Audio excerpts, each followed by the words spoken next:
What's up, everybody? Welcome back to Binge Empire. And for the first time on Binge Empire, not the first time on Bingetown TV, we are covering Spartacus. So this is Spartacus, House of Ashur. My name is Kyle. I am joined by two lifelong Spartacus fans, Paul and Luke. And we are here today to talk about episode 1, Dominus, and episode 2, Forsaken. And just at the top here to just set some, let's say, expectations at the start of what this coverage will be like. It is no secret that Spartacus is known as, I believe a headline recently said, the horniest and the bloodiest show of the 21st century. So our podcast episodes may not be as, let's say, graphic as the TV show, but I'll just say that all of our podcast episodes, rather, will probably carry the same warnings, the TVMA. If there's nudity, we'll be talking about nudity. If there's graphic violence, we'll probably be talking about graphic violence. Just want to get that out of the way at the top. We will be talking about all of that stuff. And the second thing I wanted to say is that this episode is going to be by far the heftiest because we're covering 2 episodes right now. Or also at the start, we'll be talking about, our initial takes, all these characters and things like that. So the length of this episode is probably not reflective of all the coverage going forward as we get into 1 episodes. But we are pumped to talk about the show. I imagine we will be going decently long for this episode, which I, for one, am quite excited for. And with those things out of the way, just want to say Jupiter has finally seen fit to split the heavens and grace us with fresh new Spartacus content. So Luke, Paul, one of you two, whoever wants to jump in first, just some overall takes about what it feels to be back on the sands. So first of all, on this podcast series, I go by Lukiadis, not Luke. Okay. So let's make sure we get that clear. It could not feel better to be back, man. This is one of the origin shows of our Bingetown TV network, like the second show we ever covered 5 years ago. So if you happen to decide to rewatch Spartacus and go listen to our original coverage, just give us some grace. We have grown a lot as podcasters. You're going to hear some raw, unedited takes if you go and listen to that. But I do want to also say, off the back of what you were bringing up there about the TVMA thing, we have grown and we are definitely more aware and careful with our words when we are podcasting. But I think we're going to let the hair down a tiny bit when it comes to this show. You'll hear some more cursing than you usually do, maybe objectification of what is presented in front of us. I feel like that's all in fairness. If you're watching the show and searching out supplemental content, I'm sure it's not going to hurt your feelings and you're probably already in the know of how this is really going to go. This was fucking amazing to be back, man. I loved every second of this. So much to break down, so much to talk about. But before I pass over to Paul, just want to say, I was kind of telling Kyle this weekend, where I feel that the timing of this show is so perfect in pop culture right now, because the original Spartacus series was so unique and special because it was at a time, not necessarily that nudity and gore and over the topness wasn't present in TV, but it really took it to the next level in Stars, and it actually saved Stars as a company from going bankrupt. So it was very important for them. But a lot of TV shows leaned into this, like Game of Thrones, like off the back of it, of how ignoring the PC part of things and just leaning into the over the topness. And I feel that a decade after Spartacus ended, pop culture started moving away from that to the point where it's almost not really common to see nudity and stuff like this to this level anymore. So it's kind of like almost like it ushered in the era of nudity. Then when it got too mainstream, the idea of that graphicness came and went and kind of left the mainstream, and now it's coming back. It's almost like a boomerang situation, and I think that it's perfect timing for it to be here in 2025, and I just am so excited to break this down with you guys. Paul, what did you think? Or Paulicus, what did you think? What a treat this has been, right? I mean, what 15-year gap in between seasons. I don't know what you guys are talking about. The show has definitely impacted my life. The first season of Spartacus, objectively, I was probably too young when I first watched it, but it was the episode of Theocles versus Spartacus and Crixus, and it changed how I viewed TV. And I think this show has such a special place in my heart. I literally, say goodbye to you guys by a firm grasp of the forearms. So you could say this show definitely affected my life. I'm sure I'm blinded by nostalgia, but it just felt so good to be back at the Ludus. The beginning of episode 1 intro to this alternate storyline. I mean, I'm totally fine with it. Give us whatever, like, tell me whatever to give us this content, because this was phenomenal. I had so much fun, and still don't know where it's going to go. And all these new characters, but still a familiar feel to it. And I just adored these first 2 hours of watching.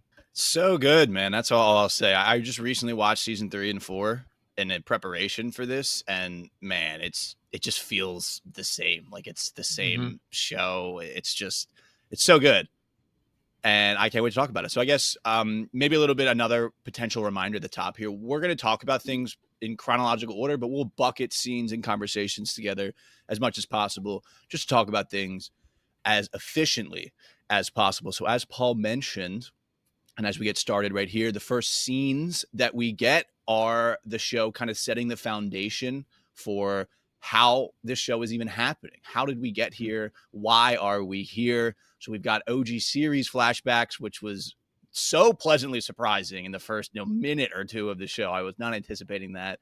We get, the quote from Lucretia, the specter of Lucretia, with "Yet the fates weave many threads." I love that. And then we kind of establish this new timeline.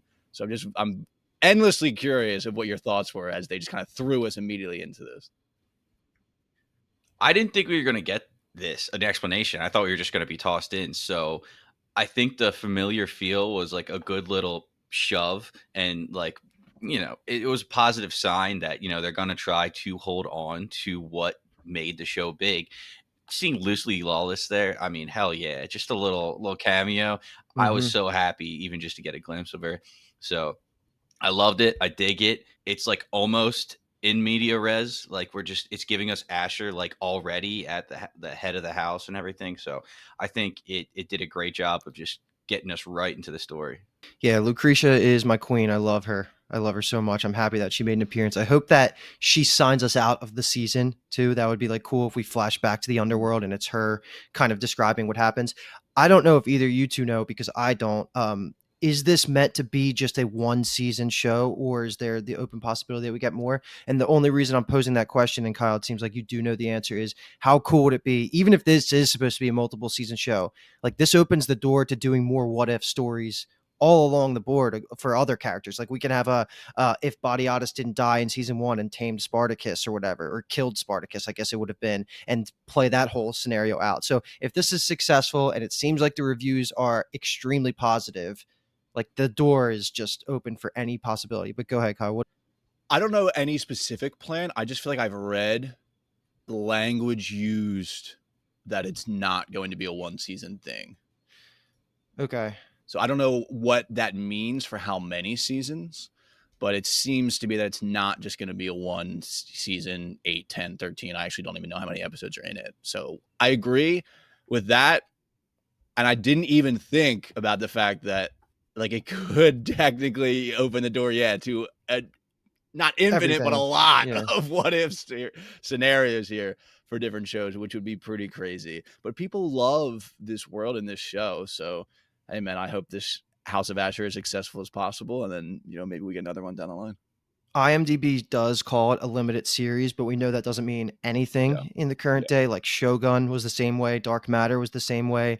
You can expand it if it gets the reviews. So you can't go by that, but it does currently get billed as a limited series right now on some of the review sites. I want to mention too, in these kind of series of scenes that we get here, there were so many, I think not so many, but there's enough like little callbacks to the original series outside of the actual scenes themselves. But the one that really stood out to me was Lucretia holding Spartacus and, oh my God, Glaber's wife. Why is her name Alithia escaping me? Alithia. Spartacus and Lithia's child, but saying her child, like, just again, that's exactly where she left her story off at and things like that. Well, the one issue I have, and this is, I think, my only issue with the entire show, and it's literally unavoidable because it's such a big plot point, is that Ashur killed Spartacus, basically. That is one thing that just Yeah. hurts my heart. Because Mhm. imagine if that happened in the OG series, people would have rioted and burned Oh the my God. spot down. So that's the one thing that I'm just like, I hate that he has that. I just hate that he Mhm. has that. And he's like smiles and smirks Yeah. and uses it all the time. And that's like half his personality. And it's like, I really should hate you for it. But in this show, I'm like, whatever, dude. I guess I'll ride for House of Ashur for now. I'm Mhm. sure I will get there Mm. eventually. All right. So moving on now to this kind of next group of scenes, and perfect segue there from Paul being kind of the ludus. It's the same place, it's the same villa from the original series. You know, it was Badiatus' villa, it turns to Glaber's villa, but now it is the new House of Ashur.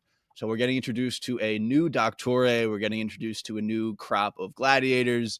We have Ashur at the head of his house now. He's giving, a demonstration, let's say, on the sands when confronted by this unfortunate rumor related to what we just talked about. And then we get a kind of little bit of like logistical information about him like running the household. So a lot happens here. We get a lot of individuals and some names thrown at us. And we talked a little bit before this of like trying to be the best about people's names and things like that. But hopefully there's some grace for our listeners for us trying to get our own feet ready for this new series. Can't mess up Doctore. That's the easiest Yeah. thing in the world. So we can use that, even though we do have his name chorus. But Never wrote it down this, once. yeah, it's unnecessary. He's just Doctore. Yeah. This could have been filmed a day after season 4 ended. Like there has been no gap. The production, the set, I don't know how much of it is actually CGI, how much of it is practical, but whatever code they had for the CGI, they saved, copy, paste. Like it is right there. It does not feel like a day has passed, and it's perfect. Like this is the setting that just gets me excited about Spartacus and why I was so much lower on season 3 and 4, because you just moved away from the roots of season 1 and 2. And now it just feels like we're fully back. Ashur is exactly who we always thought he was. I hope that never changes. We need him to be the Badiatus engine of the political intrigue that's going to go on this season. Of course, that's the whole point of it all. And he's just going to do such a good job.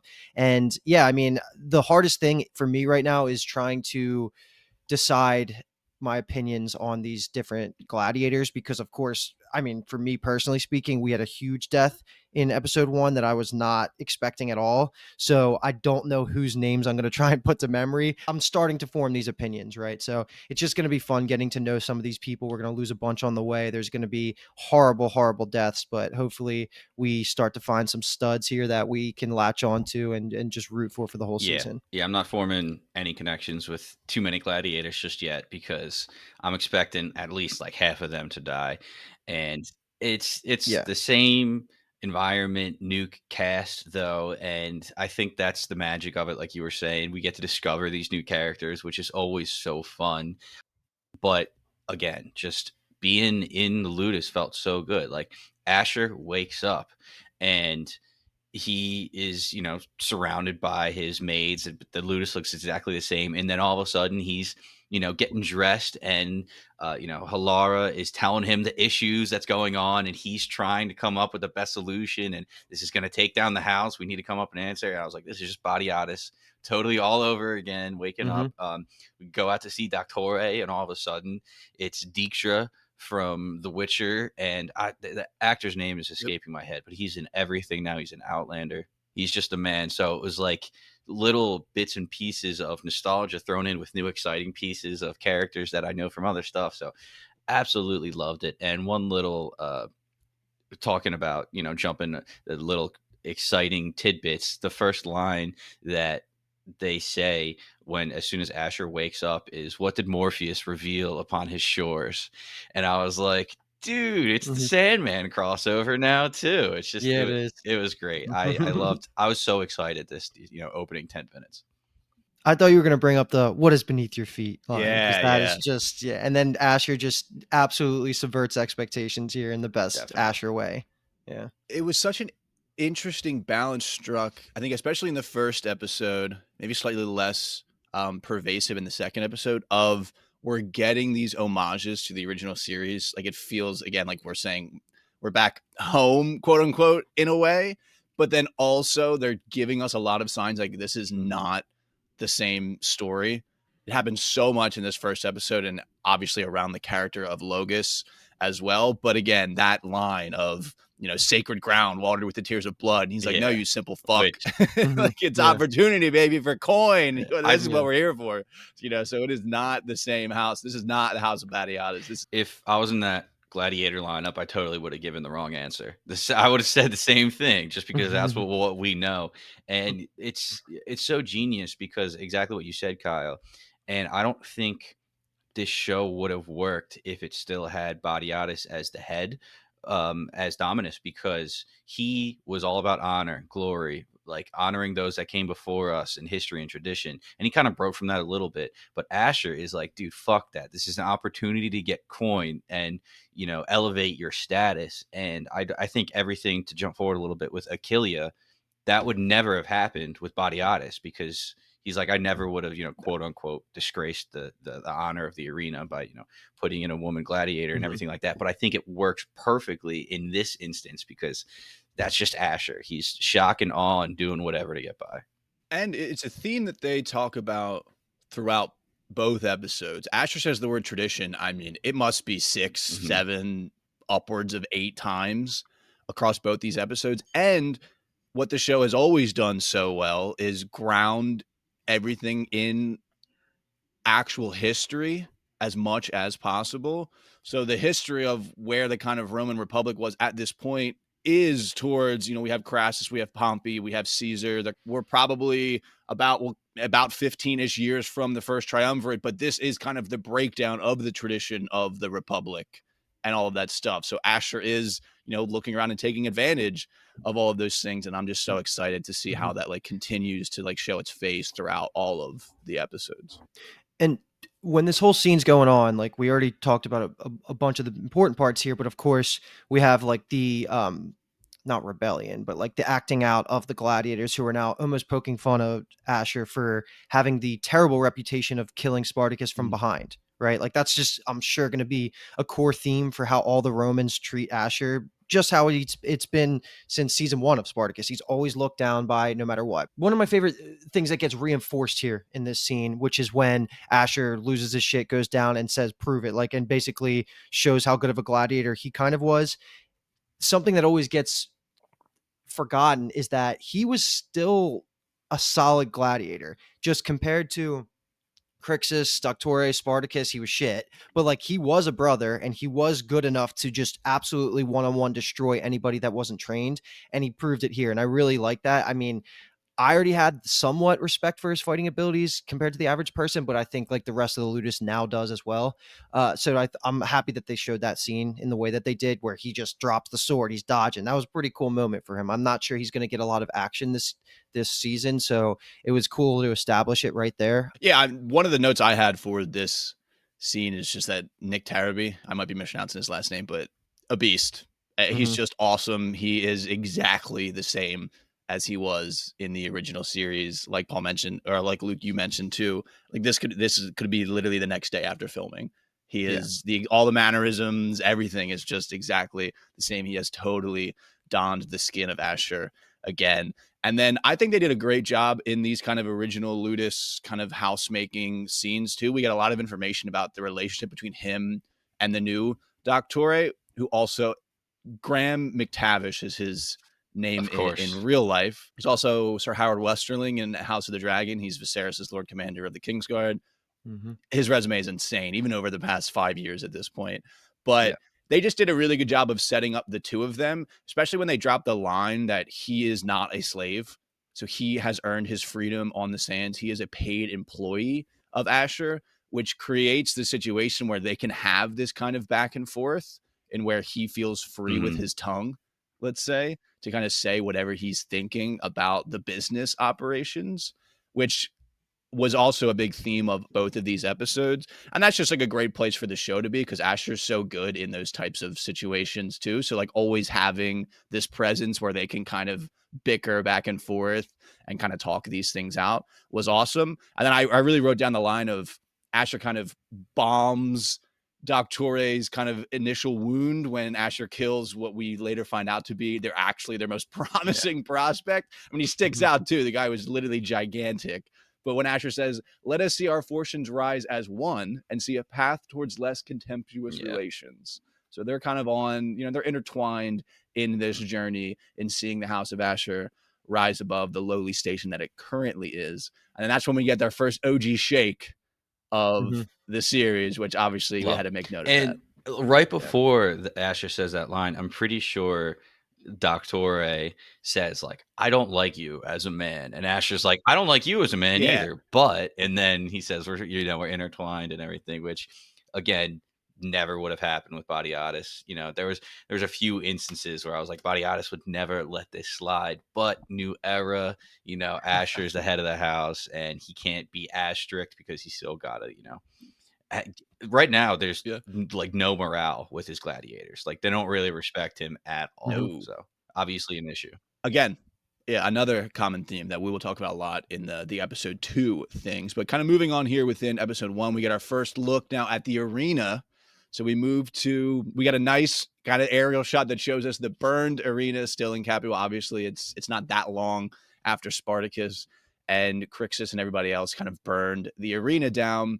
But we are just getting information more here again. We're getting introduced to a new kind of group of elites a little bit. We have Doctoria and Ashur kind of sitting in the stands. So where we had been used to in the other series of, we had the Dominus, Badiatus, and Lucretia, sitting in kind of the place of honor to watch the games, but Ashur has no honor at this point. So him and Doctoria are just kind of in the stands talking shop. And then the only other thing I think to really mention in these groups of scenes is just like talking about the Primus itself. It was just nice to get another like actual fight, a gladiator fight. We are introduced to the house of Opiter, and then we are introduced to the house of Proctus. The house of Proctus seems to be the dominant gladiator house in Capua at the moment. Marked for dead, both of them. You think so? Oh my god, everybody's dead. I think Ashur's probably personally going to kill Proctus. Yeah. The arena is such a good location because it obviously gives us all of the action, but there's so much shop being talked in the seat of like honor and power, where all the senators and everybody's like, there's so much plot moving that goes on right adjacent to the 300s style fight scenes and blood and gore right there. So you get like the best of both worlds, and everything feels so accelerated in the arena. It gets your blood pumping, and I'm not even sitting in the arena and I'm getting excited. So I mean, you say the word Primus and then you flash to the crowd flashing. Nothing brings me back to my younger days ever. Like, are you kidding? Like the word Primus, I'm just like, let's just fucking go. This is so goddamn awesome. I cannot believe we're back. When this show first got announced, this is what I envisioned me feeling like, and it's hitting every single mark so far. I had to remind myself, like, obviously Spartacus's rebellion is what destroyed the main Colosseum in Capua. So they're back to the season 2, the Gods of the Arena prequel show, when like the main Coliseum or fighting arena is this little side one. And it's cool that it's hinted at later that we'll potentially have the actual Coliseum back. I'm sure the writers had to figure out a way to work that into the story and eventually make it bigger, make it return. So that I'm looking forward to that down the line. But it's cool to have the intimate setting of when everybody's close, and you throw somebody across the arena and it goes right into the crowd because everybody's stupid enough to sit in the first row. It's just awesome. It's just we're back. Yeah, if Gannicus was here, he'd be doing his signature, like run up the wall, like jump off the wall and come with like the overhand two-handed. Like it's just, you can just envision even the old gladiators from the OG series, like fighting in here. It was awesome. And just great to hear like the words, all the words that they use too. When he's like, they're introducing Pluton, Hoplomachus, and then it's Ammonius, Murmillo. And it's like, oh my God, we're so back. And that just reminds me, shout out to Athena, an OG Bingetown fan back in 2020 on the Spartacus Reddit. If you are listening, we love you. We still talk about you. She introduced us to all the gladiator styles and all those things. So that's another thing that was so great about the original Spartacus coverage, was just meeting so many people through the coverage and through, Reddit and on the comments on things, of just how many people love this show and are so into it and all of that stuff. So hopefully this House of Ashur is as successful as the original show was, so that even more and more and more people get introduced to this wonderful series. 2 things I will say before we leave the kind of original arena stuff is that I loved Ashur and Doctoria are kind of talking shop as the I think it's the pre-Primus fight is happening, and the one guy is using a warhammer, and Doctore mentions like, oh my god, like a warhammer, like, you know, that's not traditional or whatever. And Asher kind of says like the crowd is loving it, and they don't really care about tradition. And I actually wrote this in the Reddit episode 1 discussion thread, but literally exactly like Gods of the Arena, Titus and Batiatus, so Batiatus' dad Titus, is they're watching the fight, and it's the trident and the net. It's the Retiarius, and Titus's dad is like, like that's stupid. Like, who would fight like that? And Batiatus is like, bro, look, they love it, man. Like, soon every ludus, you know, across the Republic will have a fighter trained in the Retiarius. So it's kind of like we're just not rehashing that, but, you know, history, that wheel is turning, and we're getting, you know, the new things are happening, and Asher's trying to stay on top of it. So I thought that was a really, really nice callback to the original series there. And then that funny wise, because again, the script in the show is always top notch. But Doctore is complimenting Ammonius, who is the champion from House Proctus, who wins the Primus, and Asher just immediately counters with, "Should I schedule you to suck his cock?" And then Doctore answers, and it's like, honestly, it would be an honor. Yes, yeah. He does. That's such a good moment. But I guess this is like kind of a moment for us to just call out, and maybe I'll just pass it right back to you, Kyle, because you're more fresh on it. Like, we didn't even mention the fact that Ashur is now known as being a not a subject to Crassus, but Crassus is his patron, right? He's the one who gave him all the money, and he's the one that's the only reason he's not a slave anymore and he is a free man is because of what his help with saving his life from Spartacus. And you're starting to get inklings here that the Romans at the head of this arena, like, they obviously look down on Ashur and they're playing games, and the games really start here. And then I really want to call out Casudia here, because she is faking everything, right? In the traditional Roman, you know, just lie through your teeth moments. I was buying it for a second, I'll be honest, because I thought she was excited to see Ashur as just like fun for the other Romans, but she's just playing the long con here, and this is when it all starts. I was totally like, oh man, Lucretia Crixus situation going on is Casudia going to like actually try to get down and dirty with the gladiators, and that's what the show's trained me to believe. But I think that led more to the shock of the eventual turn. And, you know, I had no idea that she looked at Ashur and was like, ugh, Assyrian, disgusting. He has no place amongst us. Yeah, I mean, that's a great scene in the post, the actual fights on the street. And again, it's just, they did a really good job in this first episode establishing so much. We know so much about Ashur's current position in the aftermath of, you know, the Third Servile War with Spartacus's rebellion. And yeah, man, I totally believe Casudia was into Ashur. I thought for sure, I was like, all right, he's got at least like one ally, because we meet at this point, we meet Adile Uvius, or Uvius in the street, is who Ashur approaches.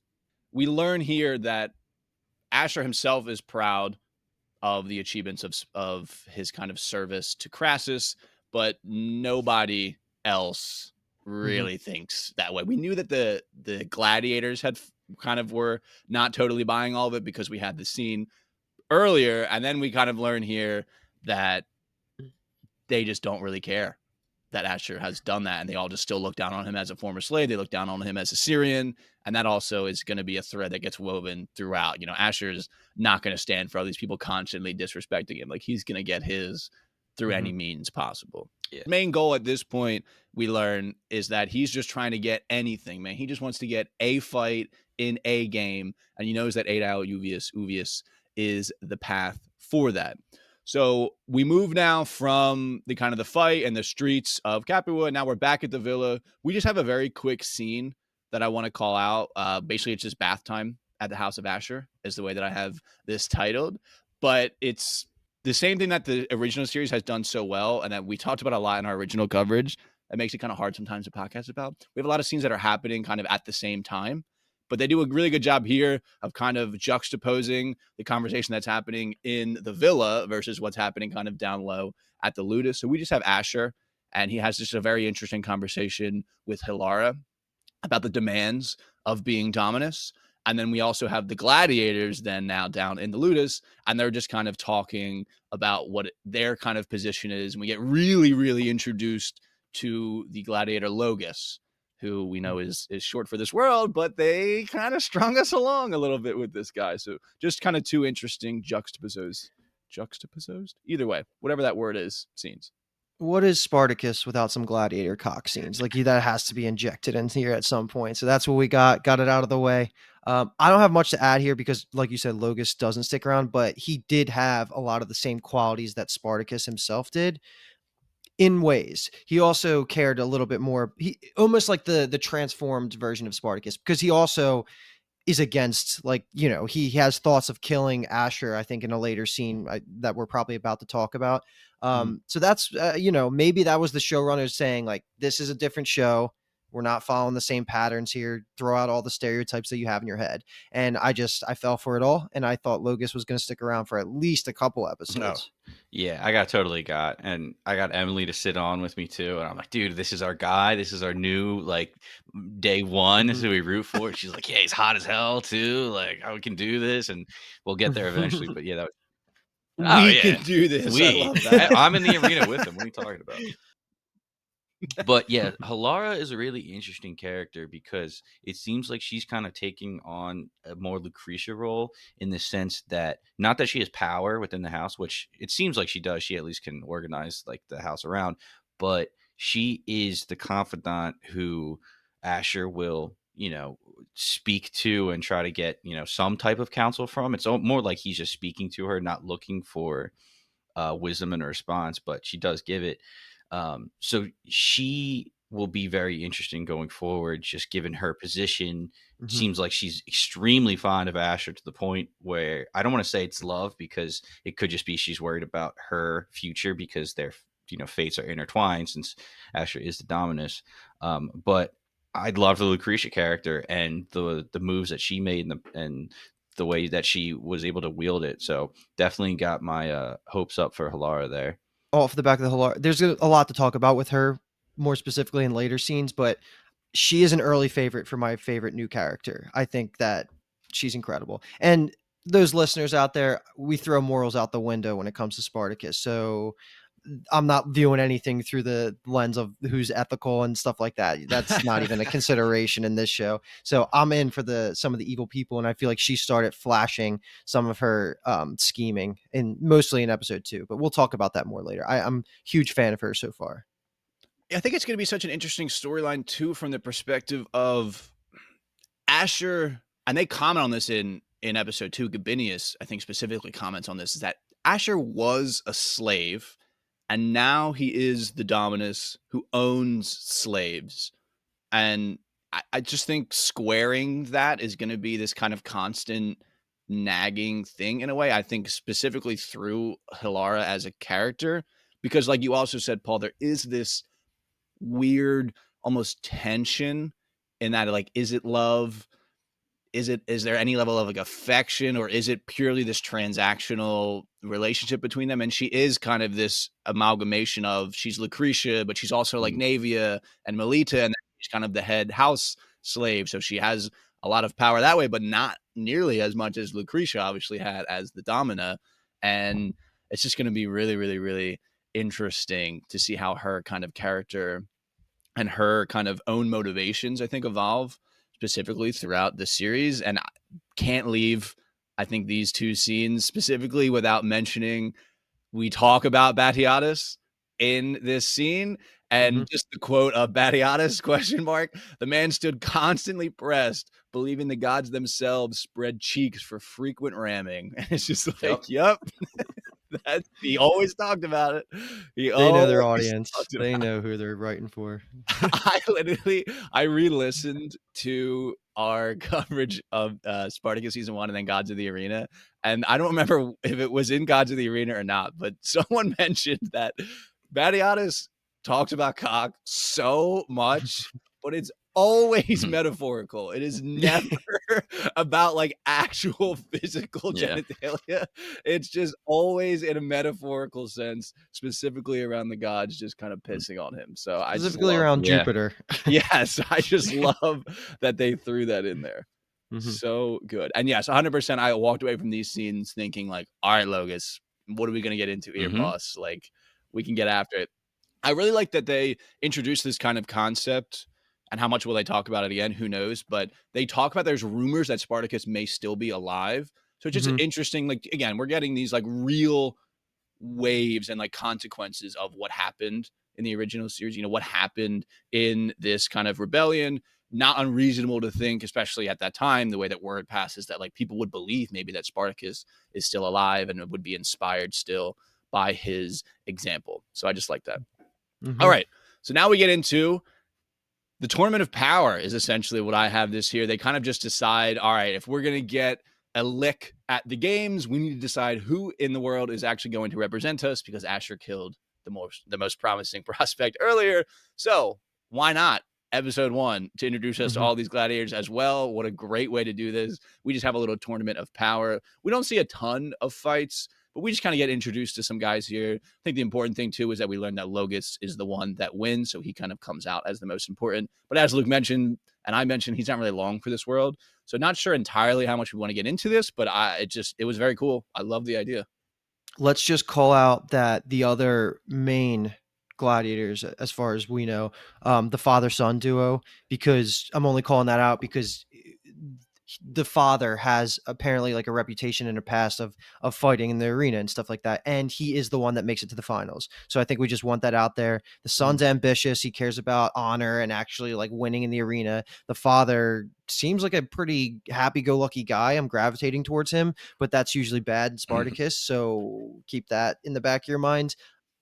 Those are the main gladiators we now know of going forward. Yeah, and the father seems to be retired from at least fighting in the arena. I don't know if he's retired or he at least hasn't gotten the opportunity to fight in the arena in a long time. So in my eyes, I'm like, one of these guys seems like they're gonna, go back to the mud here. But it seems like they're really making us focus on Tarkon, the son a little bit. And, he even has, a love interest with Alada, which that's next episode and something like that. But it seems like they're trying to give him the most lines at least and mold him the most. And the father's name is... I have it as Calidus? Papa Tarkon. Okay. CE. Yeah, Papa Tarkon works as well. Tarkon, I mean, Jesus, what a handsome man. They really picked him right to be like the main character. It's like, wow, good for him. I just loved, again, just getting everyone fighting and then noticing too, like all of the different styles. So we have a Hoplomachus guy that's fighting with the spear and the small shield. There is a Retiarius gladiator in the house and all these things. So it's just fun to see all the different styles and them going at it and things like that. But yes, they're obviously making us hone in on father-son duo, and then obviously Logus. Last thing I have here is just when we get announced that Logus was the winner, I honestly was kind of expecting it to be Papa Tarkon, Calidus, but doing again with this Spartacus parallel that they just led us straight down this path towards, I would maybe disappointment could be the word, but we have the scene where Logus is presented to Ashur and he is just staring at the knife in Doctore's belt, which is like, again, in re-listening to the coverage, it was so funny how Jimmy, another member of Binge Empire and the Bingetown TV umbrella, was just always honing in on every time Spartacus walks in a room in the original, he was always like, if there was a knife on a table, he would just stare at it. And he would just be like, dude, he's going to get caught eventually. Someone is going to notice that he just stares at every knife at every room that he walks into. All right. So we can now move to the games, the Liber Pater, the games honoring Liber Pater, which I just looked up because I was curious. Liber Pater is the god of wine, male fertility, and freedom. That's a pretty big 3 things to be the god of. That sounds like a lot of fun. So these games here, we are just getting more, again, with this Kasudia and Ashur relationship, they're just throwing that at us. But we have Ashur and his champion Logus is fighting against the house of Proctus. And we find out that the house of Proctus produces the brothers Ferrex. So we have 3 little people, 3 brothers that are kind of just demons of the sands. We pretty much come to learn here. And then there's also like a little an after party too, I think can be grouped into all of this discussion. There's a lot of political maneuvering that's going on as well, in addition to kind of what happens on the sands here. Dude, the Ferrex brothers, they're a good time. They are fun TV. I was convinced that they were just, like in most of Spartacus history, you meet these other gladiators, but you don't necessarily see them often again. We see these guys again, they're going to be something that I think Achilles is going to have to kill. I think she's going to murder all of Yeah. them. But they're great TV. I just think they're amazing. And that fight was, like I said, probably for the third time on this podcast, I fully believe Logus was going to murder them. I was convinced. He even gets the upper hand at the one point, and then they jump and hit him in the jugular. I was like, that could be in the shoulder. He'll probably shake that off, and then they Yeah, start no, slicing 100%. him up. I was like, holy shit, this is happening right now. And it was just fun though, like, because I'm happy that they set the expectations like this right away, because Ashur starting almost at square one, if not even lower than that, and he is still there. It can't be a quick rise. Otherwise, what's the point of this show? So it's going to be a painful climb, and I think the climb will probably start in episode 3, but right now we need to kick him while he's down, and that's what the Romans do. They make fun of him, and the interesting tidbit from this is Gabinius, I think is his name. He is not vibing with his wife and how she's treating someone that's supported by Crassus, right? Like this could bite their house in the butt. So he's not liking it. And that was unexpected to me. I appreciate that it's not going to be every single Roman just blanketly hates Ashur. Like there are going to be some nuances there. And that kind of shows itself in this scene. Gabinius was like, I had a long trip. I just want some wine and to watch, some Clash of Swords. And he was like, what the fuck am I watching right now? This is crazy. So he dipped out. And the Pharaoh brothers, they got me definitely, because I really didn't know what to expect. I thought that it was more of a joke fight. And even if, Logus won, House Ashur wouldn't gain respect because they weren't fighting a formidable opponent. That's what I thought they were going for. Turns out they're formidable as hell, and they just embarrassed you. Yeah. And Luke, same exact thought. I'm like, he got a sword in his back there, but I think like he can still fight and Yeah. push through, and then raise his arm, and then it was like, that's one too many stab wounds there. They're definitely like an issue. They're the op number one at this point that we're going to have to take down. So Yeah. I loved it. Subverted expectations perfectly. I have to draw on the floor when Logus's throat got like slit there, and I'm like, all right, where do we go now? Who's gonna be our number one? Yeah. I literally wrote in my notes. So in like the preparation, the pre-preparation, when he's just like, visualizing the glory, and Doctor is like, bring honor to the name Logus. And I literally wrote, he's totally going to die. Like they're just, it just feels like there's so much pointing towards, there's no way that this guy lives this confrontation. And yeah, obviously it goes the way that it goes. I like the way too that they kind of revealed Kasudia being a snake here, and that she just like enjoys and like smiles as Logus dies, and then Ashur's like, fuck, like she is a snake. Like I totally thought she was on my side. Honestly, shout out to Ashur having the kind of frame of mind in the moment to be like, we can't leave, like we can't get up and leave, like that's what they want from us. We're gonna sit here and we're gonna take it, and we're gonna show them that we're not gonna back down in these types of moments. And then the last thing I have here, Luke, just to kind of reinforce what you kind of talked about. Sorry. Remind me again. I can't see it on Luciatus, and descendant of Bodiatus. Yes, Luciatus, naturally. Luciatus, I apologize. That there is this very tense political climate in the Republic at the moment. It basically, and we'll get into it too in this last scenes rather of episode 1 we'll talk about, in that it's pretty much, are you team Crassus or are you team Pompey? And Gabinius is kind of playing this role of trying to ease those tensions, specifically in Rome, between the two of them. Ashur is well known to be team Crassus. He is a pet of Crassus. And so he is just like, dude, Kasudia, you can't do this. Like the Republic is literally on a knife's edge right now, and you're just kind of playing these bullshit games. So I just love that we're getting introduced to this deeper political backdrop of what's going on. Obviously, we have the Capuan, either way, the kind of like ludus level politics between the House of Proctus, the House of Opater, the House of Ashur. But then there is this larger political climate that's happening in the background, which I'm excited a lot to get into. Okay. Do you have any other comments on the night scene that happens right after this? I feel like we kind of talked through most of it, right? Or just like the implications of it, I guess.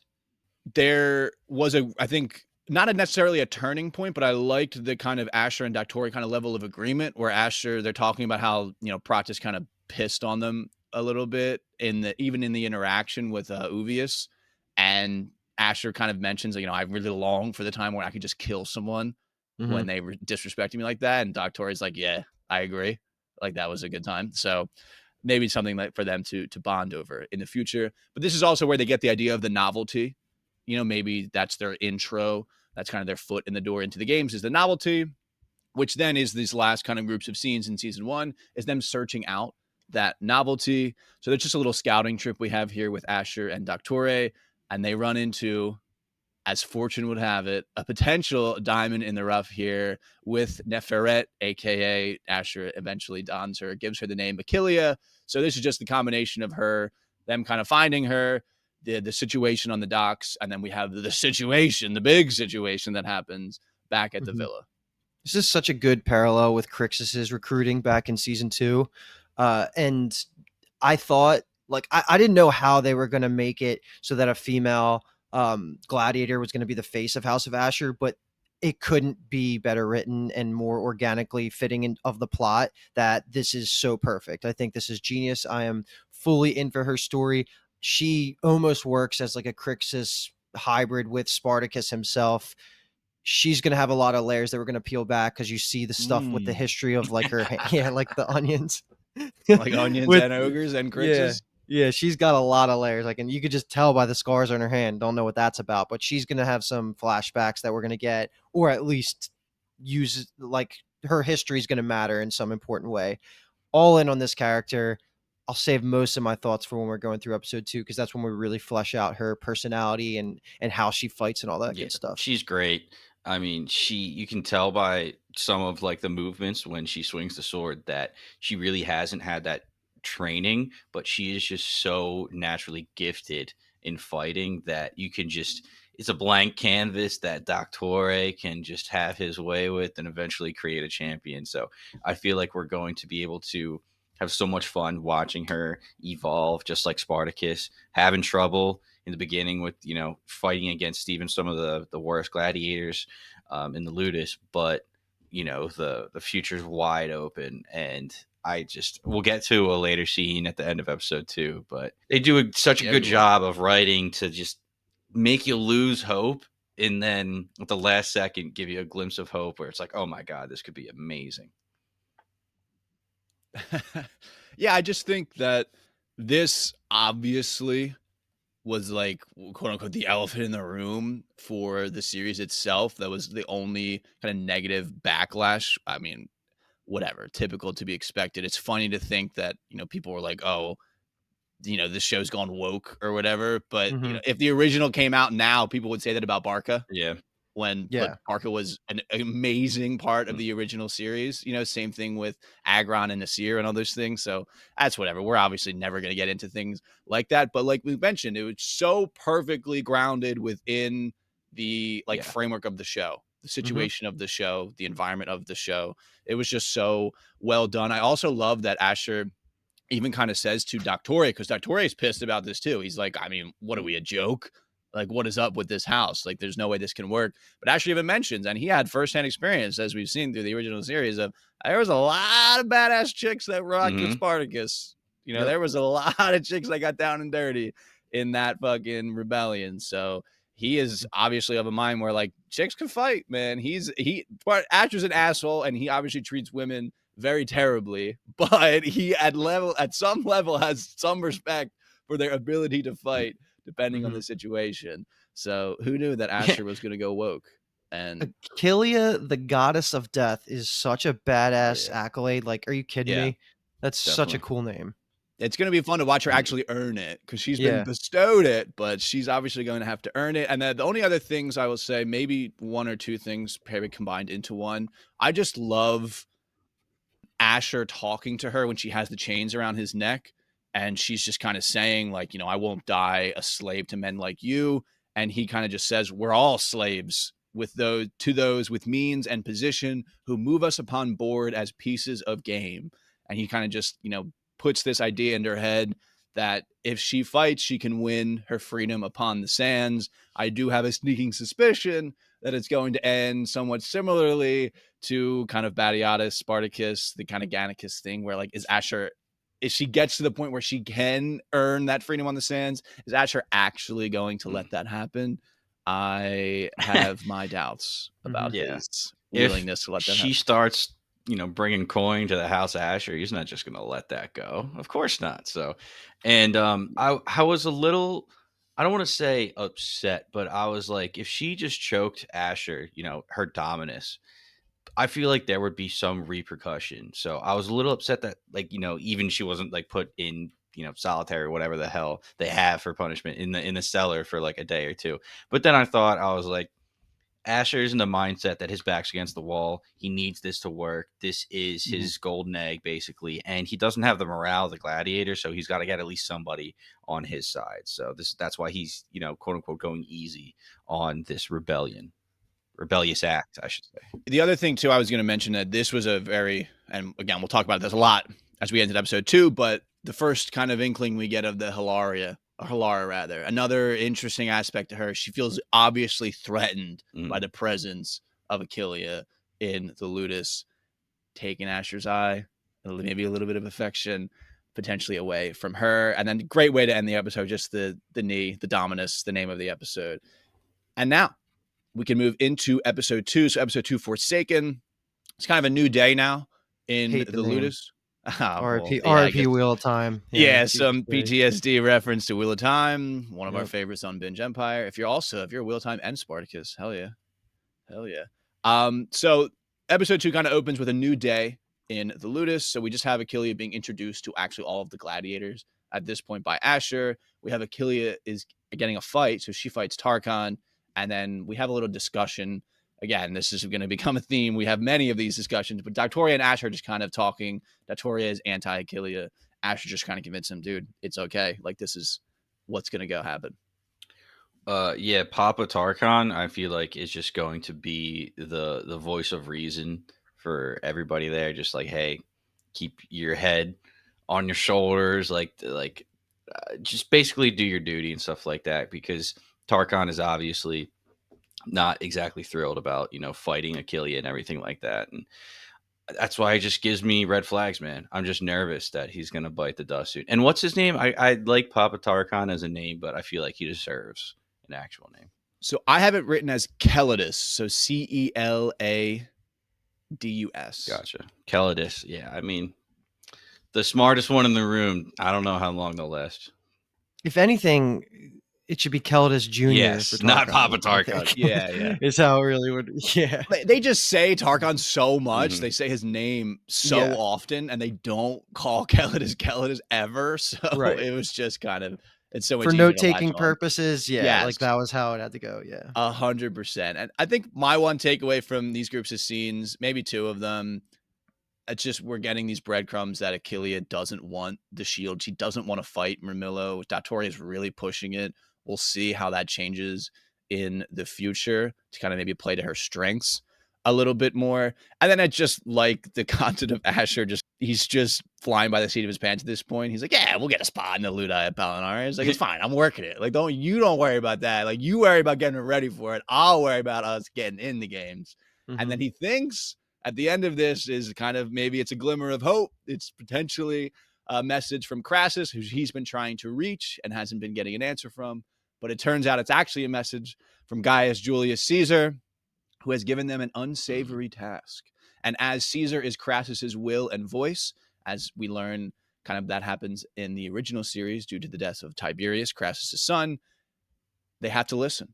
They have to go through this unsavory task, which brings us to our next grouping of scenes here, is just the task along the Appian Way. And man, I did not expect this again. This was just pretty crazy here. I mean, so we get the corpse removal. We find out is the actual task.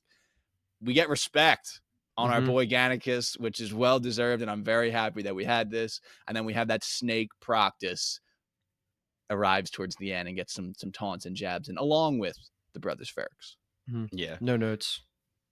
I love seeing Gannicus. It was awesome. I think one of my favorite scenes, just this whole thing, bringing you back to the Appian Way, seeing them all on the cross all the way down the road, showing how low Ashur is on the totem pole, that he's just giving like a janitorial duty. He has to waste his gladiator's time with that, but that's just the position he's in the moment. And then, of course, Gannicus and, real recognize real, Doctores Gannicus, Oh god, Gannicus, so good. Gannicus, And Gannicus. another shout out to Gannigus here. So as practice goes on, the brother pharaohs are there. As soon as they take off, they start singing, "My cock rage is on, my cock rage is on," which I just started cracking up immediately. I was like, that is Gannicus's song to a T. Wasted in the Ludus, just singing that his heart out, and I loved everything about this scene. And of course, they had to say that he was the only one that could even stand up to Spartacus, the bringer of rain. It was just a cool moment, and they knew what Hell they were yeah. doing. I loved it. It's so dope that they still like people just know Spartacus as the bringer of rain. Like that's how Yeah. they refer to him. Like it's so awesome. And yeah, the song I literally just started Mhm. cracking up when they started singing it. I was like, God damn, the fan service, which also serves a purpose, is just it's the most beautiful thing you can have in a Yeah, it's television show like amazing. this. Yep. It's just so well done. We get a little bit of a tidbit here which we'll obviously talk about later, just that Gabinius is kind of in charge of these games. And Ashur, we know, is never one to kind of shirk an opportunity. He sees the opportunity there because he knows that Gabinius wants to appease Crassus. He's kind of the person that's in the middle between Crassus and Pompey. So he is going to try to use that to his advantage. All right. So as that kind of unsavory things are happening upon the Appian Way, back at the Ludus, we just have a very interesting interaction between Hilara and Achillea. And Luke, I have somewhat of a sneaking suspicion here that this scene is playing a pretty big role in you saying that Hilara is one of your more interesting new characters. Oh yeah, this was fantastic. She put the fear of God in Achillea when she was threatening the poison. Like that was just so well done. She Hilara just strikes me as just the jealous psychopath that is going to have Yeah. a freak out scene in the future. And my prediction around her actually doesn't have to do with Achillea. I think Achillea is way too important, untouchable. Her jealousy is actually going to be thrown at Viridia. I think there is a future scene that we have where Hilara is going to kill the hell out of Viridia, but I'll talk about that Yeah. guess that I want to put on the board a little bit later. This was just cool because you also got some backstory, not backstory, I guess, fleshing out of Achillea's relationship with gods and everything, like which is always important in this time period. Um, and yeah, it was a cool scene, and Achillea just is constantly being put in her place. She's learning the rules just as season one Spartacus had to go Yeah, through. you guys nailed it. Hilara, great scene. I just loved how Achillea just calls her a mouse, a squeaking mouse, and Hilaria is like, "Whatever, dude, but this mouse can definitely find a way to kill you. Like this mouse will definitely end you. So Hmm. so be wary." And I loved it. I think they're two powerhouses, two very different situations, but you can definitely either see them becoming more and more friendly as time goes on, or just more and more button heads. I could see it going either way. Yeah, the other thing I would say I took away from this is that Achillea mentions that she didn't lose to the Romans. Wasn't like she lost in battle and was captured. And they give us again, like Luke originally referenced, I believe, or Luciatus. I apologize. I think that's the second time I've messed that up. Third, maybe fourth. Won't be the last. That this kind of scar she has on her hand. There's a story to that, which we will find out. It obviously doesn't seem to be that she was captured in battle against the Romans. Okay, so continuing with Achillea, kind of challenged, and she's kind of she's not really looking for the respect, but she's more just on the receiving end of endless amounts of disrespect. So back in the Ludus, so everyone's back at this point. We have, the unsavory task has been completed. We're back to training. So we just have Achillea is kind of challenged by Creticus to a fight, which ends up being a 2v1 fight. So it's Creticus and Tarchon against Achillea. And then I also just have, as part of this discussion, it's just kind of the lunchtime. Lunchtime felt like it was an opportunity for a lot of good scenes in the original series, and I'm hoping maybe we get some more of that throughout the show as well. Mm-hmm. Yeah. I have a prediction that needs to be put on the board again, and it's probably you guys. I feel will be of singular minds here, where there is just no chance that they keep bringing up the fact that Achillea fights with the sword and the shield. Like you can't be a main character of a Spartacus season holding the shield. It just doesn't work. She's either getting that second sword and it's going to be the classic, or I would even be down with like a unique just she just doesn't use the shield for weight purposes, and being like, a girl, you're a little bit weaker, and it helps with the speed aspect of it all. That's happening, right? Do you guys think that she's ditching that shield at some point? I feel like that's an easy way for her to upgrade her abilities in the Ludus, and they just talk Yeah. about it. I think they talk about it here for the first time. Yeah. I mean, it's also one of the reasons, and again, maybe it's the original series and they know some things will latch onto and they'll lead us astray on purpose. But like Calidus fights with the two swords with Yeah. in the Demacara style or whatever. So originally it's like, okay, main character, what's up, boss? I see that long hair and you're using those two swords. Like clearly you're the main character in the show. And they've kind of done some good subversion there. And yeah, we'll see, because also at the end too, in the fight in Doctore, she kind of uses the torch. She has the two, and that felt like I agree with you, because that could feel like a jumping off point where Doctore's like, okay, like fine, like we'll give you two swords versus the shield. But he's currently of a mind, it seems, that she's a woman, so she needs extra protection, because he kind of says like that shield is pretty much all that's standing between you and the afterlife in the arena. And she's having I definitely agree. It feels like she's definitely going in another direction weapon wise, but the only thing, it would be cool if she does use the shield, something clicks, and then she actually respects Doctore a little bit and they get a better relationship. Just being like, okay, maybe you do know what you're talking about, Doctore. Maybe you are a good instructor, but I don't. Yeah, main character vibes usually go, cooler double-handed sword there. Yeah. I'll say that I think if she's going to use a shield, she should, it probably isn't like a normal standard, but like downgrade to the spear shield that's like very small, because they just keep focusing on the movement piece and the speed of her, which is her advantage. Like they need to work that into the story of her fighting style. And I think that's, to me, feels already guaranteed that something's going to change. She's not lugging around this 50-pound, I don't even know how much they would weigh, but it's got to be holding her down, And then the only other thing with lunchtime, this is where, the gladiators really become friendly. So it'll be interesting to see how this scene, like tension changes over the season. But as soon as Achillea gets up there to get her porridge, I'm like, please don't be pissing it. Please don't be pissing it. I'm like, this is exactly what happened to the newbies last time. I for sure thought when she took the bite and it was like they gave us like 2 to 3 seconds of like a beat, and I was like, is she gonna spit it out because someone pissed in it? But no pissing in the porridge. It seems like that practice has been potentially retired in the house of Ashur. But the practice that's not retired is just everyone giving Achillea shit. It's actually just starting, and Creticus is just on her ass. It seems like he did not like the nut shot that they gave him in that 2v1. Also interesting here, and I think we're always naturally inclined to respect Doctore, but Creticus kind of tosses Achillea here, and Doctore's like mad at him and stuff, but like he doesn't get punished. And I feel like, is Doctore like not punishing them enough? Like he whips the one guy who initially declines to fight Achillea and says like work that log. But is that kind of maybe having a role? I mean, Ashur would probably say so. Ashur tells him that you don't have control of them and things like that. But that was just something that I noticed. Another thing too that we're going to get a lot of this is Calidus kind of coaching up Tarkhan when he gives him kind of that pointer after the fight of being like, the reason why he took that nut shot is because you're only thinking of yourself, in singular glory. And I feel like Tarkhan, they're just really positioning him, like we've mentioned, as this kind of bigger character and someone that really has almost maybe that Crixus type of mindset too, of like he wants to improve, he wants to be champion, he wants to represent the house and those things. So that'll just be fun to watch as his dad coaches him. Are they setting us up though for heartbreak in the form of him dying? Similar to the 300 father-son duo situation where the son actually is the one that gets his head cut off. Yeah. And it's sad for the dad. Yeah.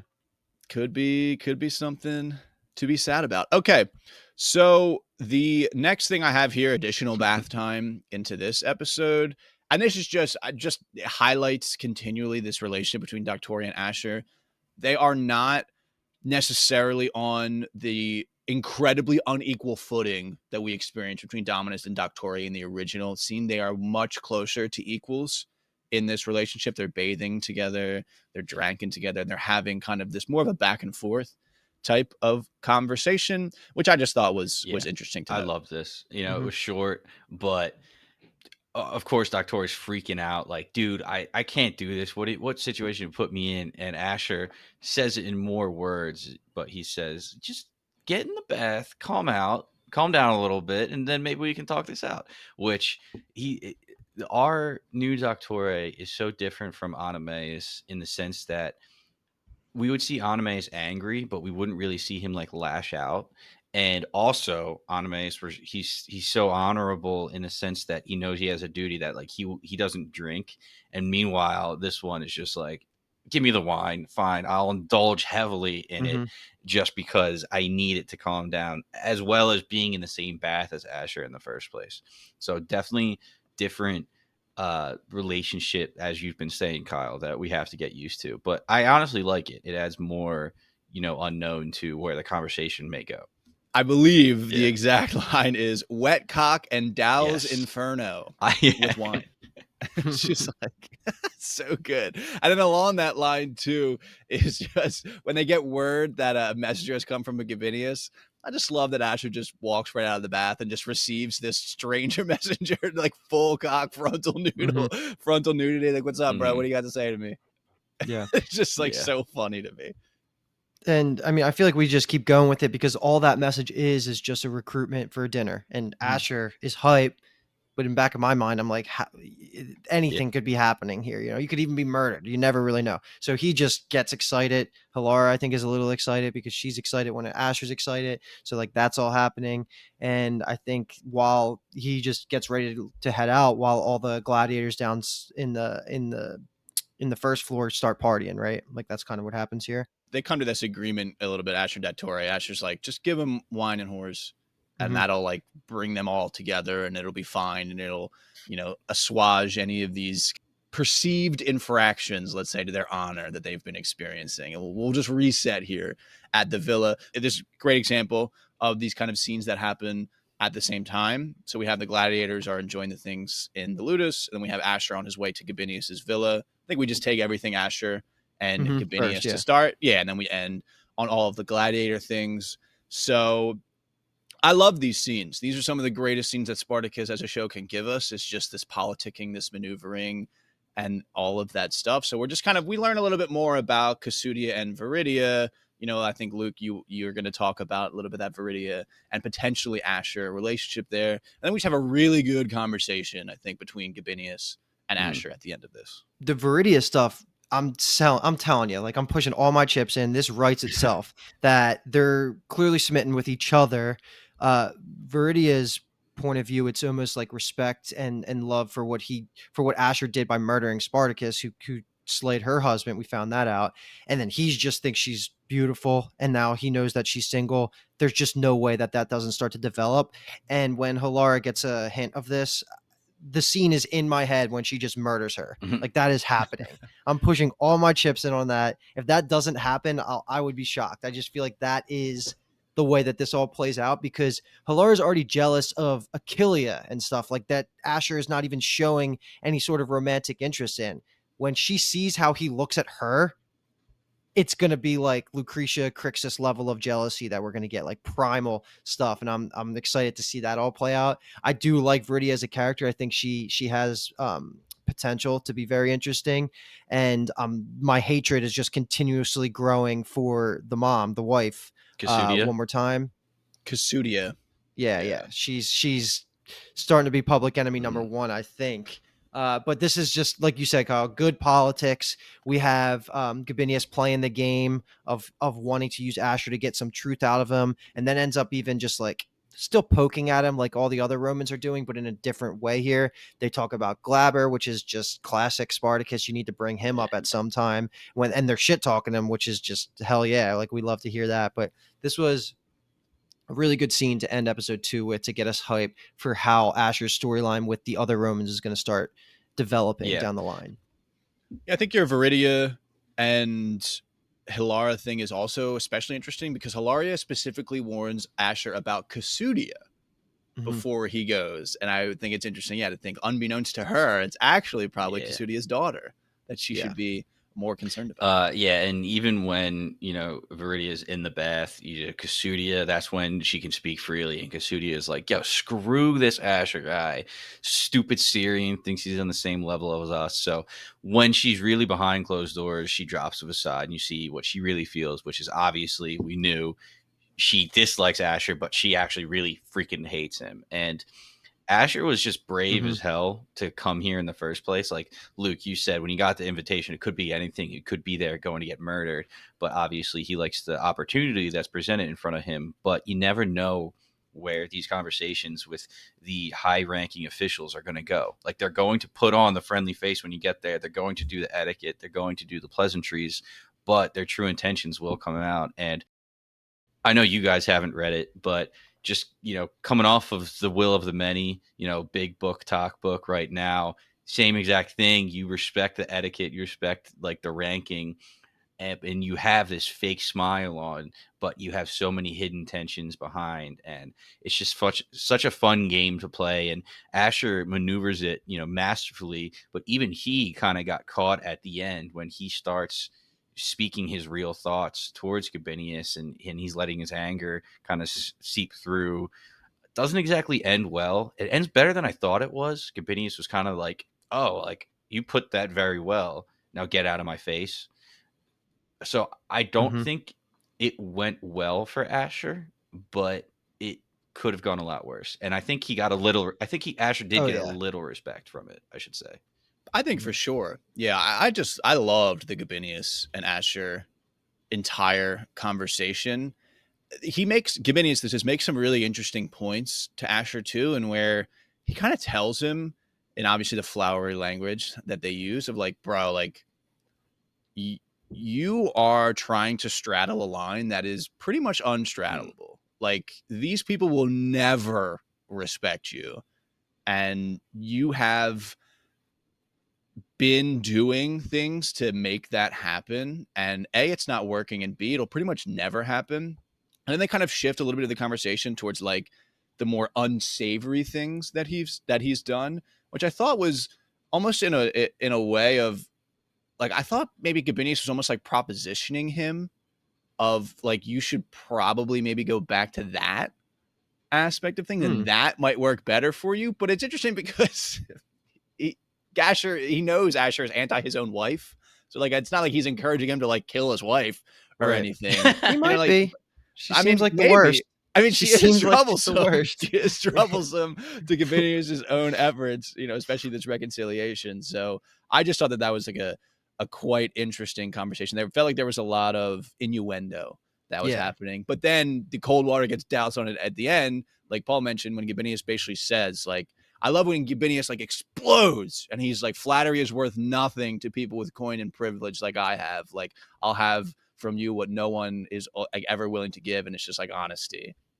And especially the quote of, I see a man of fading years, this part, clinging to what time remains in hope of preserving tradition of beloved republic, yet many within it find a more annoyance than benefit, besides those who basically want to like borrow coin and things like that.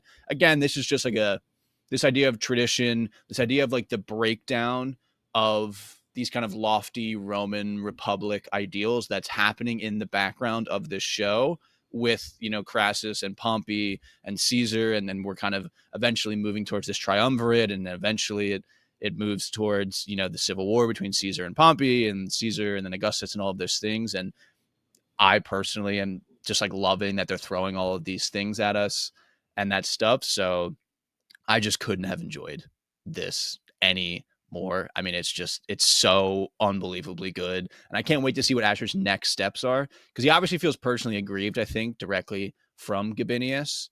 And when is he going to get in contact with Crassus?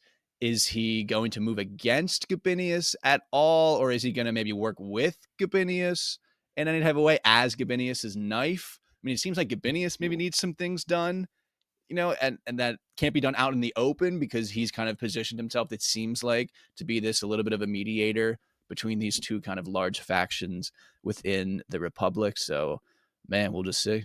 we will see what goes Absolutely. down. And I'll throw it out there too. It's not news to us, but Ashur isn't somebody that really worships gods. And he kind of says, "Yeah, I learned from Badiatus. Fuck the gods." That was like Yeah. his mantra. So Yeah. he plays into that, which is cool because you don't necessarily see that a lot in this time period. Yes. And then the one thing I'll mention, which is more just funny and to bring up a callback to the original series of when we get introduced to Kasudia and Viridia in episode 1, I believe, like in the street, and they talk about, and I mixed up this reference. They're talking that Viridia's husband was lost, but then Kasudia kind of steps up and is like, "Oh, like give Ashur a place in the games in honor of my husband." So I thought she was talking about her own husband that was lost, and it was giving Ashur the honor because her husband was lost in the rebellion, and her name was Kasudia. So I thought her husband was Kasudius, the like super creepy guy from the original series. And I was like, no way that they're talking about this guy. But obviously they are not, because we learned that Viridia's husband, we don't learn his name or anything, but that was all Sinuessa and Vale. Played more, that's all season 4 stuff. I didn't go back to look up who her husband was. I don't know if it's important at all, but I just like that. Again, we're getting all of these very important and also reasonable reflections, consequences of what happened in the past. All of this stuff is still very, very, very important. It's all very fresh. That's like all the cerebral stuff. Then, of course, you have to balance that out with just some hardcore primitive killing and sex on the other side, back at the Ludus. Oh, yeah. Yeah, it was a lot of words, a lot of scheming, and now we got to get back to, again, the other thing that balances the show so wonderfully. Feed To the put it eyes. simply, whores and wine. I mean, it was just whores and wine. And I guess if you want to throw in a little bit of cock, because cock has a big role in this as well. Did you guys see the when they were going through like the celebrations? Like, I didn't expect to see one of the guards just railing out one of the gladiators in the corner. I was like, what the hell is happening? And it came that back was into funny. play too, because Doctore was like, "Oh, if you tell Dominus, I'll tell him that you were taking wine and lost your guard. That's why Achille even got attacked, because he was busy banging." So it wasn't even just a funny little scene; it actually played into it. And then, of course, bitch boy, I don't know this gladiator's name, but he's winning in die. The guy who got whipped and got told to work the log. And he's like, "Oh, I'm the king of dice." And somebody else, I think it's Creticus, is like, "Yeah, but you're not the king of fucking." And of course, like, he's like, "I'll show you," and grabs somebody and walks out. I'm like, all right, you guys are like 12 years old. It's just like, I'm the coolest. No, I'm the coolest. I'll show you. It's like, Jesus Christ, guys. And then this is also when you kind of hinted at this earlier, Kyle. I think we meet a new character that her name's Alada. She's one of the whores in the house, and she is Tarkon's love, I guess, or whatever it is. But what's exciting about this character to me is it almost guarantees that Tarkon's going to stick around, because there needs to be some sort of dynamic going on here with this character Alada. So until there is a resolution to maybe killing her or some other intrigue with Alada, I think Tarkon's safe for a little bit. I just love that when we have to think towards resolutions to character storyline, someone's dying. Yeah. Whether it's that character, whether it's someone close to them, whether it's someone they oppose, like someone is dying pretty much in everyone's character arc throughout this show. There's just how no the way writer's around that. going to rip our hearts out this season. Yeah. So we move from, we have the fun stuff and all that's going down, and we get some information again through the Tarkon angle. But we have Achillia is just outside. She's not permitted to revel and indulge in all of these things. Seems to be a combination of both. She is a woman and hasn't really had the respect yet, but also she doesn't have the mark. It seems like they kind of imply that everyone has the mark of the house besides her, which is fine, just notable, I would say, at this point. And then we have this scumbag, Creticus. Yeah. I guess maybe he's trying to prove himself to be whatever it ends up being, the god of fucking, but goes as bad as it could possibly go for him, deservedly so. Also with his little lackey, Ephesius, who gets big dogged by Tarkon too, with Ilada. So these guys just call it the fattest of L's back to back, none fatter than Creticus himself. And that leads then to a very unexpected matchup between Doctore and Achillia. So this in a funny way is classic Spartacus. I screamed when it happened. I literally screamed. I was like, no, Paige was right behind me, and I had to explain to her what I just watched because it was like the boys when in the boys season I want to say 3 or 4 when they like go into his dick and the cocaine explosion happens. It was like that level of oh my fucking god, what am I watching? And you love to see it at least once or twice a season of Spartacus. Something like that happens, and that was something I never thought I would see in a television show. Yeah. It was insane. We talk a lot about in other shows how that are comfortable with nudity. Comfortable with nudity in television is basically you're comfortable with female nudity. Shows never show male nudity in any way. We like to refer to them as cowards, essentially. Mhm. This takes it to such another level. Yeah. It is so crazy. It's just so wild. My mouth was just wide open. I almost couldn't help but laugh because it was just like, especially not only the gratuitous shot of the act itself, but we get the zoomed in shot of her just Yeah. with it. Tosses it. It looks like she's "Ah." dropping a dildo. It was Yeah. insane. It was, I mean, wonderful scene, right? I think Yeah. All everybody sexiest scene. everybody cheered when this happened. I mean, this is amazing. Credicus the cockless. I mean, that was so great to just get him out of here. He was That's so good. just a terrible character, gladiator. And I Mhm. was just so frustrating seeing everybody come out and be like, "Oh, what did you do?" It's like, do you think she's out here ripping off cocks for the fun of it? Like, obviously, like Credicus, you guys know he's a piece of shit, and I know it goes back to like the Brotherhood and everything like that. Like, how dare you kill one of the Brotherhood?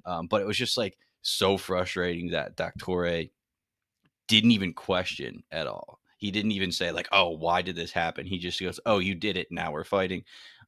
Attribute that to some of the wine. Maybe he did indulge quite a bit by this point, and he's fiery. He's already sick of her. She's caused so many issues in the Ludus already. So he's you know what? I'll take care of it myself. And the fight itself, I didn't know what was going to happen. I didn't know if Doctoria was going to die, and that was just going to cause more, chaos in the Ludus. I didn't know. I didn't ever think she was going to die because she is just the spotlight of the season. And when she's on the edge of the cliff, I thought Ashur was going to come in, stop it, and that was going to be the end of it.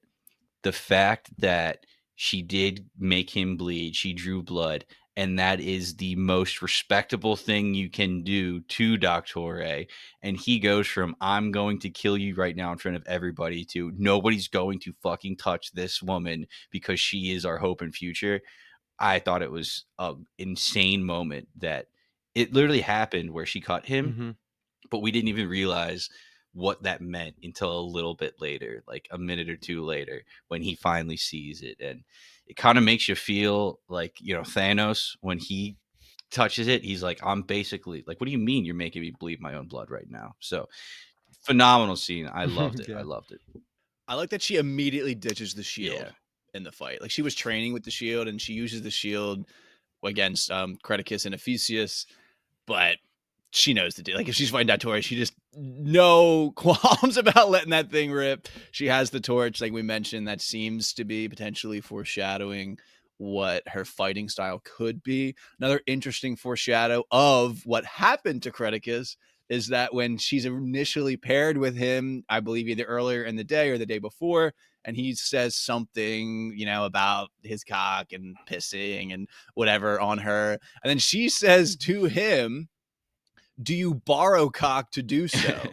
Mhm. Basically saying, like, you ain't got one, boss. Like, how you going Yeah. to do that to me if you ain't got one? And then she obviously Yeah. takes it away. Imagine In being this in scene. the production room, being like, all right, for this scene, we're going to get a real close up of her grabbing and ripping his dick off. And it's just going to be 5 seconds of blood and, some testes hanging in the back there. The writers were like, write that down. Write that down. I wonder what Achilles' actress, was when she got that and was like, oh, okay. Like, Yeah. we're doing that. And then also, Yeah, I yeah. mean, Credicus was probably like, all right, let's let it rip. Like, that's just so, seeing that on the page was probably so shocking the first time they encountered it. It was good stuff, and I understand why they dropped 2 episodes instead of 1. You needed to rope the audience in with that scene right there. Oh yeah. My only, like, 2 or 3 other observations super quick, and then I'm pretty much done here. Doctore mentions here, we kinda glossed over it earlier, but he was a previous champion that won his freedom on, the sands, which is just cool. Maybe they'll get more into his backstory, maybe not, but it's just more respect on his name. And then I want to call out that Hilara was watching from the top on the balcony, and she was really rooting for Achillea to die here. So that rivalry still exists. We'll see how that what that ends up turning into.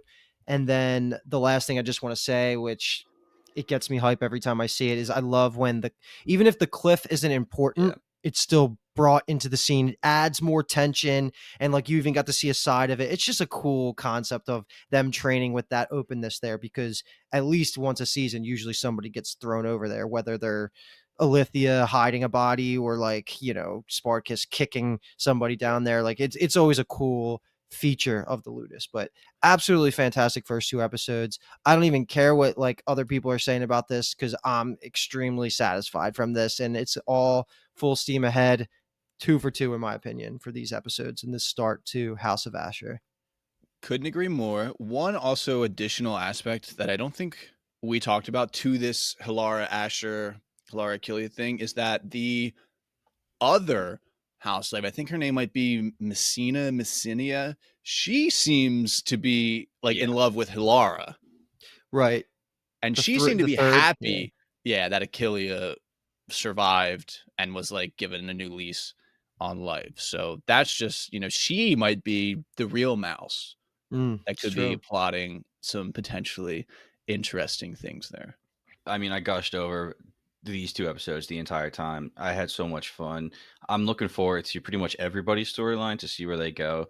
But I really do want to get back into the Coliseum. We've talked about it a little bit at this point. Obviously, Asher is trying to get that rebuilding process underway because he wants to get back into the Coliseum arena. I was saying Coliseum, the true arena as well.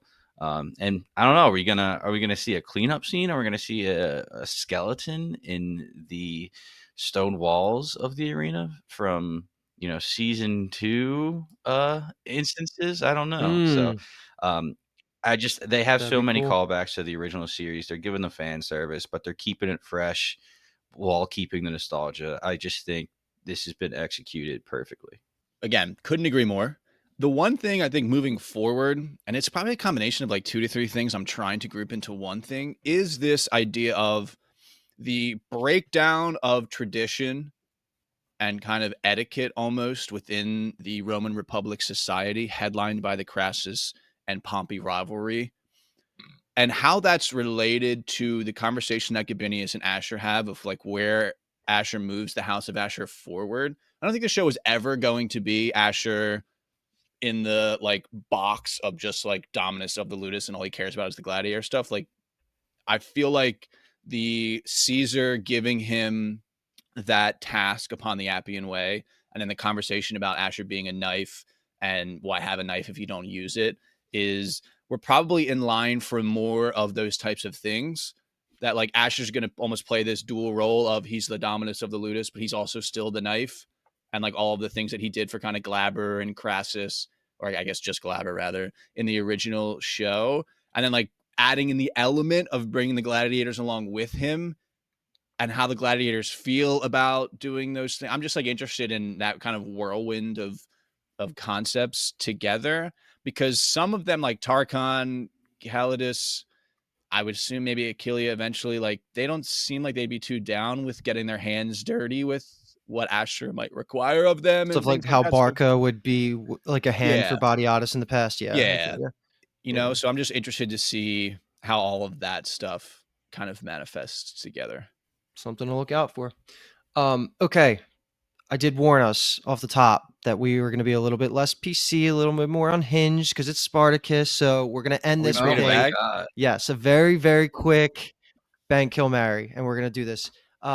The 3 options I got here, I wrote down Alada, Hilara, and Viridia. Paul, Paulicus, what do you do? Uh, it was Hilara. Alada, and then Viridia. Oh man, well, probably first instance, I'll marry Halara because Halara seems like a ride or die who's gonna kill for me and get my back. So I'll marry Halara, bang Viridia, and then kill Alada just because I could Okay. totally regret that. This will be fun to revisit at later on in the season when we learn more. Yeah. Yeah, and we'll see. 'Cause we are potentially on opposite sides of this. So I would marry Alada. I would bang Hilara, and I would kill Viridia because you won't find me betting a Ah. Roman. And You that's good because stabbed a Roman. I'm gonna have a different answer too. So all three of us are different answers here. I'm gonna marry Viridia because of her position, and I feel like Ah, that's you how you'll snake. live the rich life. I'm gonna bang Alada because I thought she was beautiful, and then Halara scares the hell out of me, so I'm killing her. Yeah.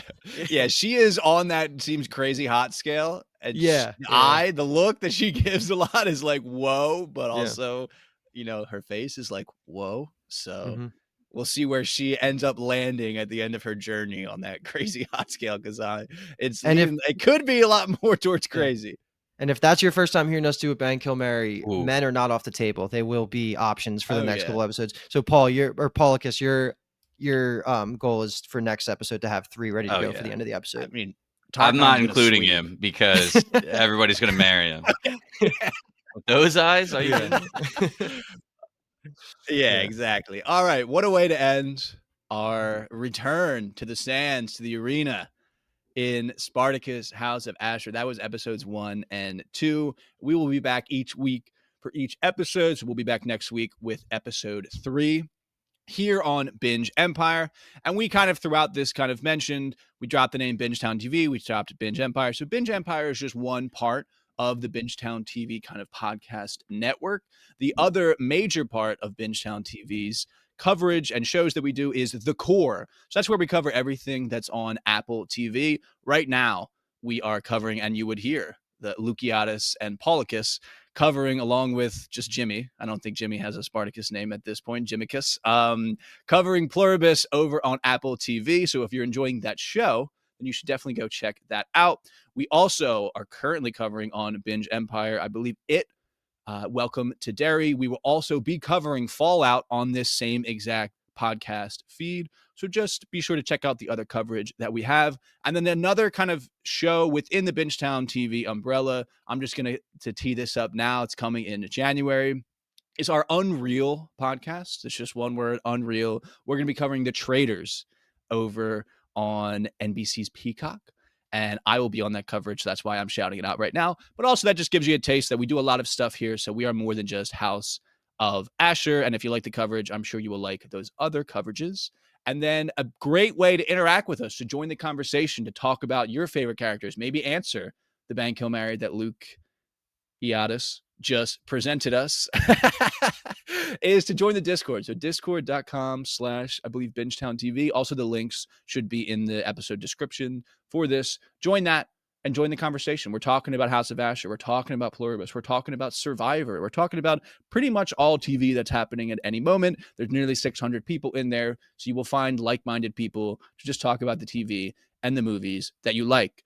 For the last time of this episode, we are Binge Empire, and thank you so much for listening.